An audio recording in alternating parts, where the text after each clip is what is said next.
on how to please God. Number 1 is faith. Pananampalataya. Pag meron tayong faith, ang sabi ng Hebrews 11 verse 1, now faith is the substance of things hoped for and the evidence of things not seen. Ano ang evidence kung anong nasa Bible?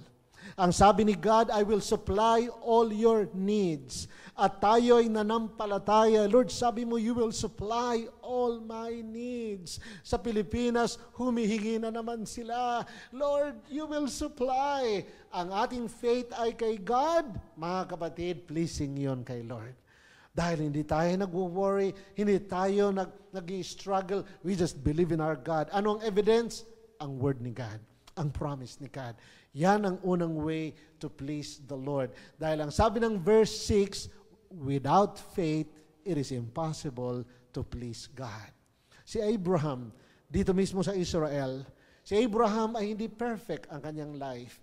May mga time na ang karuwagan niya ay mas nangunguna kaysa katapangan niya. At maraming pagkakataon na siya ay nag-fail sa kanyang walk with the Lord. Pero ang sabi ng Bible, Abraham believed. And because of his faith, it was counted to him as righteousness. Counted na righteousness. Not because he was more righteous than others, but because he believed. Dahil nanampalataya siya sa word ni God, na kahit na baog siya, uugod-ugod, hindi, ang asawa niya pala ang baog, pero siya uugod-ugod na.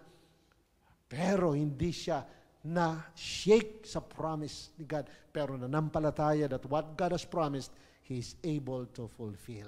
Kaya naman, siya ay naging father of many nations, kaya may Israel. Dahil si Abraham nanampalataya. Yan ang number 1, faith.